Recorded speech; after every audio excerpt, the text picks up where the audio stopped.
बिस्मिल्लाहिर्रहमानिर्रहीम अस्सलाम वालेकुम स्टूडेंट्स। हम मैथ 9 में चैप्टर 1 को डिस्कस कर रहे थे। चैप्टर 1 में अब तक हम एक्सरसाइज 1.6 तक डिस्कस कर चुके। अगर आपको याद हो, लास्ट लेक्चर में हमने एक्सरसाइज 1.6 का क्वेश्चन 1 को डिस्कस किया था, जिसमें हमने क्रैमर और इन्वर्जन रूल्स को बहुत डिटेल में डिस्कस किया था और क्वेश्चन 1 की गिवन प्रॉब्लम्स हैं हमने उनको अप्लाई किया था।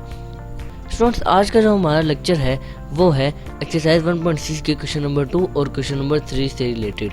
तो आइए क्वेश्चन नंबर 2 की तरफ मूव करते हैं।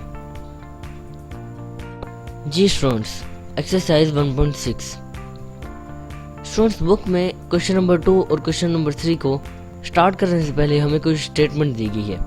वो स्टेटमेंट हम देख लेते हैं। वो स्टेटमेंट हमें दी गई है कि solve the following word problems by using the matrix inverse method or the Cramer's rule।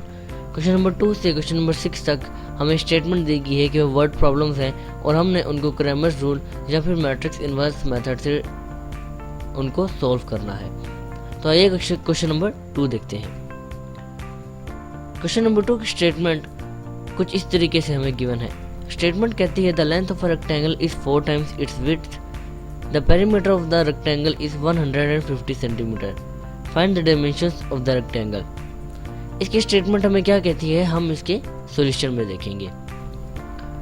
सबसे पहले इसकी स्टेटमेंट में हमें जो पॉइंट गिवन है वो है the length of a rectangle is 4 times it's width. इस पॉइंट में हम सबसे पहले देखते हैं कि रेक्टेंगल होती क्या है। स्टूडेंट्स, रेक्टेंगल हमारे पास कुछ इस तरीके से होती है।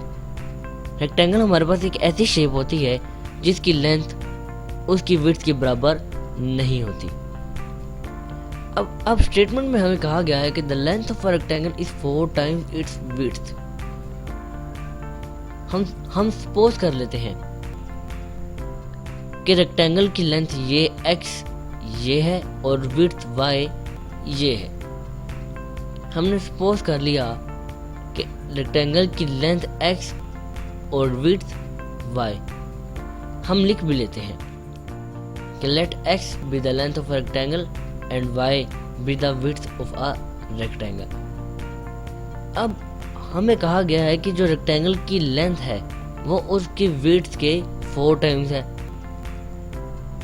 ये अब क्या कह रहा है स्टूडेंट्स, जरा गौर कीजिए कि रेक्टेंगल की जो लेंथ है वो इसकी विड्थ के 4 टाइम्स है। आइए नेक्स्ट पेज पर जाते हैं और देखते हैं कि स्टेटमेंट हमें क्या कह रही है। स्टूडेंट्स, हम लिखेंगे according to the given condition.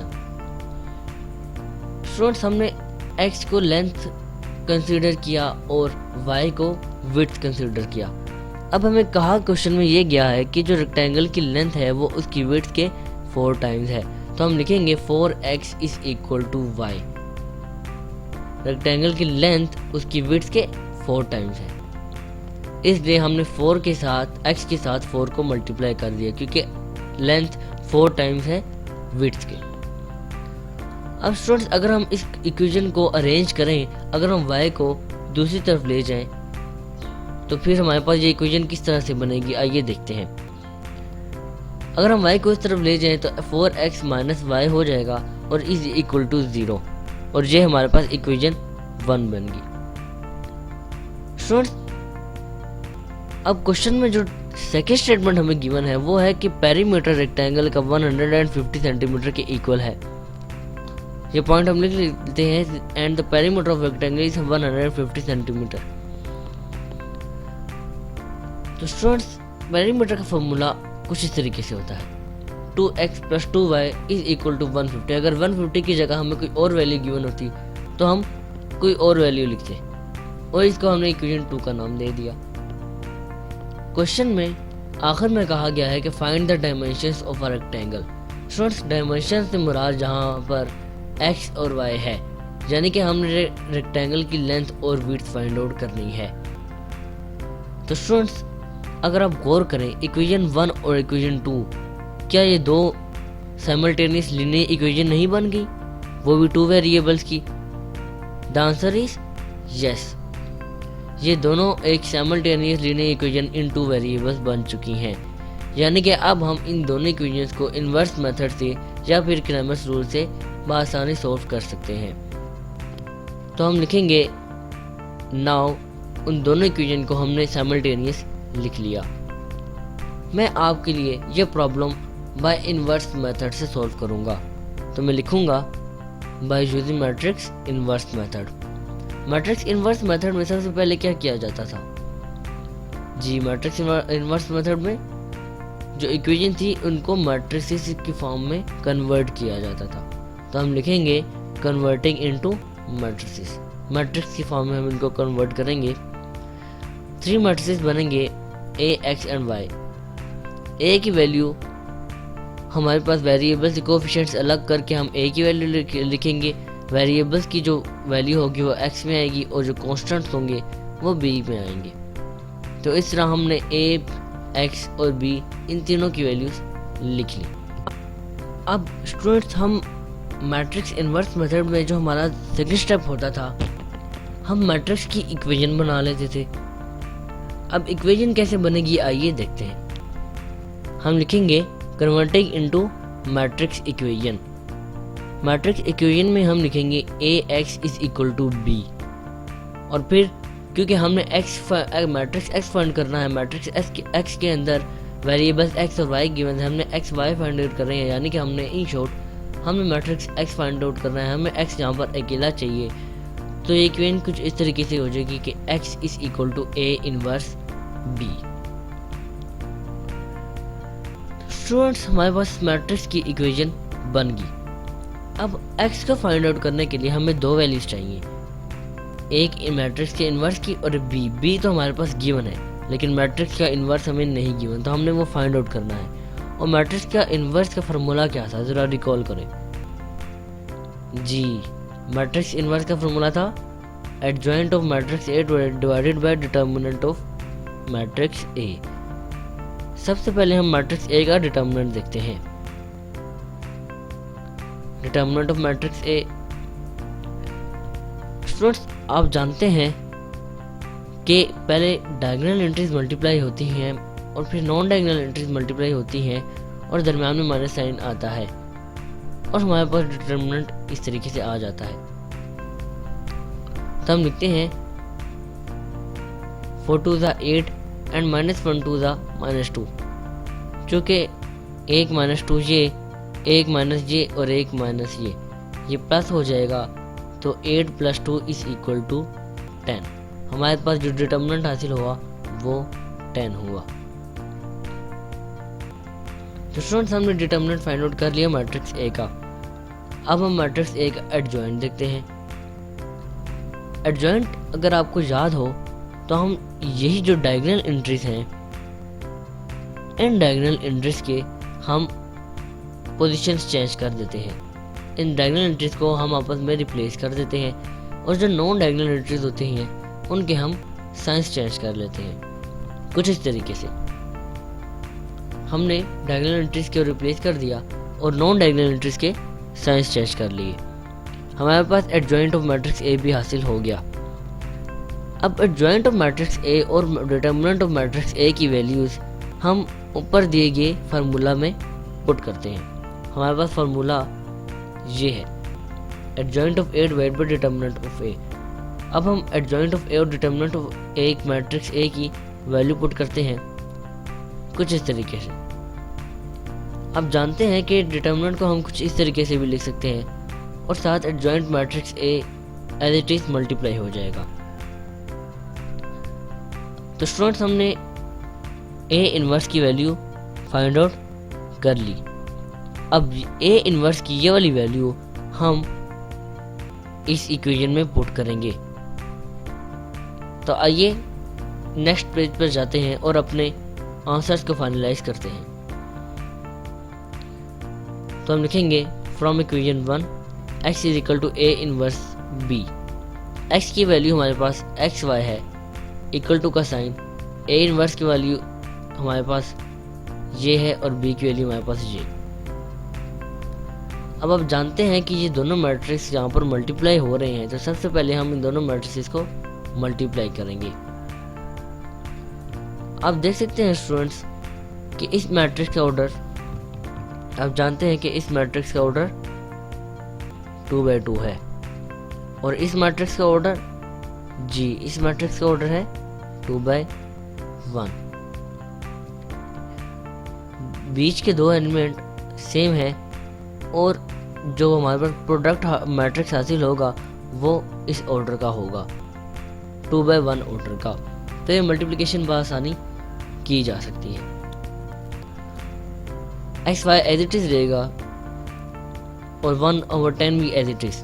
अब इन दोनों को हम मल्टीप्लाई करेंगे। अब सवाल ये पैदा होता है कि इन दोनों को हम मल्टीप्लाई कैसे करेंगे। शॉर्ट से गलती मत कीजिएगा कि आप रो बाय रो ही मल्टीप्लाई करें, मतलब इसकी रो और इसकी रो को, फिर इसकी रो को और इसकी रो को मल्टीप्लाई कर दें। शॉर्ट मैट्रिक्स में मल्टीप्लिकेशन इस तरीके से नहीं की जाती। मैट्रिक्स में पहले मैट्रिक्स के रो को दूसरे मैट्रिक्स के कॉलम से मल्टीप्लाई किया जाता है और फिर पहले मैट्रिक्स के दूसरे रो को उसी मैट्रिक्स के पहले कॉलम से मल्टीप्लाई किया जाता है। तो स्टूडेंट्स, हम इसी तरीके से ही मल्टीप्लाई करेंगे। तो आप जानते हैं हमने रो बाय कॉलम मल्टीप्लिकेशन कर ली। X Y as it is आएगा, 1/10 भी एज इट इज आएगा। और जब हम इसको फर्दर सॉल्व करेंगे 2 0 0 और 151 मल्टीप्लाई 150 था is equal to 150, 150 plus 0 is equal to 150 and -2 जब 0 से मल्टीप्लाई होगा तो 0 ही हो जाएगा और 4 जब 150 से मल्टीप्लाई होगा तो 600 बचेगा। तो स्टूडेंट्स, इन शॉर्ट हमारे पास मैट्रिक्स हासिल हो गया मल्टीप्लिकेशन के बाद एक 2/1 ऑर्डर का मैट्रिक्स। अब 1/10 यहाँ पर मल्टीप्लाई हो रहा है, जब अंदर जाएगा तो ये 500 के नीचे और 600 के नीचे डिवाइड हो जाएगा। तो आइए ये स्टेप हम लेते हैं। X Y as it is, और जब हम 10 को अंदर जाकर डिवाइड करेंगे तो आप जानते हैं कि 10 150 से कटेगा और हमारे पास जो आंसर आएगा वो 15 आएगा। और जब 10 600 से कटेगा तो आप जानते हैं कि हमारे पास जो आंसर आएगा वो 60 आएगा। तो आइए अब हम नेक्स्ट स्टेप पे जाते हैं और एक्स और वाई की वैल्यूज को फाइनलाइज करते हैं। हमारे पास जो फाइनलाइज आंसर आया वो 5, 15 और 16 है। स्टूडेंट्स, अगर आप गौर करें तो ये जो मैट्रिक्स है ये भी 2/1 ऑर्डर का है और ये भी 2/1 ऑर्डर का है। तो हम इन दोनों के कोरस्पोंडिंग एलिमेंट्स को कंपेयर करके एक्स और वाई की वैल्यूज बआसानी फाइंड आउट कर सकते हैं। तो हम लिखेंगे कि एक्स की वैल्यू है 15, hence the values of x and y are 15 and 60 respectively. तो स्टूडेंट्स, हमें क्वेश्चन में कहा गया था कि डायमेंशन फाइंड आउट करनी है हमने रेक्टेंगल की, यानी कि हमने रेक्टेंगल की लेंथ और विड्थ फाइंड आउट करनी है। हमने लेंथ को x कहा था और विड्थ को y कहा था, तो हमने रेक्टेंगल की लेंथ और विड्थ फाइंड आउट कर ली। स्टूडेंट्स, अब हमें यकीन कैसे हो कि हमारा ये आंसर दुरुस्त है या नहीं, कि कहीं हमने कोई गलती तो नहीं की। तो स्टूडेंट्स, इसके लिए एक वेरिफिकेशन भी है, हम हेडिंग देंगे वेरिफिकेशन की। स्टूडेंट्स, ये रफ वर्क है, ये आप अपने तौर पर सोल्व कर सकते हैं ये देखने के लिए कि आपने क्वेश्चन सही तरीके से सोल्व किया है या नहीं। स्टूडेंट्स, फ्रॉम इक्वेशन 2 हम लिखेंगे। इक्वेशन 2 कौन सी थी, जरा रिकॉल करें जी। अगर आपको याद हो तो इक्वेशन 2 हमारे पास पेरीमीटर का फार्मूला था। तो हम लिखेंगे 2x + 2y = 150। स्टूडेंट्स, अगर हमारे x और y की वैल्यूज बिल्कुल ठीक हैं तो जब हम x और y की वैल्यूज इस इक्वेशन में पुट करेंगे तो हमारे पास left hand side is equal to right hand side आनी चाहिए। अगर हमारे पास left hand side is equal to right hand side आ गई तो हम कहेंगे कि x और y की वैल्यूज बिल्कुल ठीक है। हम पुट करेंगे 2 × 15 + 2 × 60 = 150। 215 से मल्टीप्लाई होगा तो 30 आएगा और 260 से मल्टीप्लाई होगा तो 120 आएगा और 30 + 120 = 150 एंड 150 = 150। तो हमारे पास जो वेरिफिकेशन आई वो बिल्कुल ठीक आई और यही हमारा रिक्वायर्ड आंसर था और इसका मतलब हमने कोई गलती नहीं की और हमारे पास एक्स और वाई की वैल्यू बिल्कुल दुरुस्त आई। तो स्टूडेंट्स, यही हमारा क्वेश्चन नंबर 2 था। आई होप आपको इस क्वेश्चन की समझ आ गई होगी। आइए अब क्वेश्चन नंबर 3 की तरफ मूव करते हैं। जी students, question number 3 of exercise 1.6, इसकी स्टेटमेंट हमें कुछ इस तरीके से गिवन है। इसकी स्टेटमेंट हमें कहती है कि two sides of a rectangle differ by 3.5 centimetre, find the dimensions of the rectangle if its perimeter is 67 centimetre. इसकी स्टेटमेंट हमें क्या कहती है, हम इसके सॉल्यूशन में देखेंगे। अगेन हम देखते हैं कि रेक्टेंगल क्या होती है। रेक्टेंगल हमारे पास ये है, कुछ इस तरीके से होती है। अब two sides of a rectangle, again इसमें लेंथ और विड्थ का जिक्र है। हम लेंथ को लेट कर लेंगे x और विड्थ को लेट कर लेंगे y, और हम यही पॉइंट सबसे पहले सॉल्यूशन में लिखेंगे कि let x be the length of a rectangle and y be the width of a rectangle.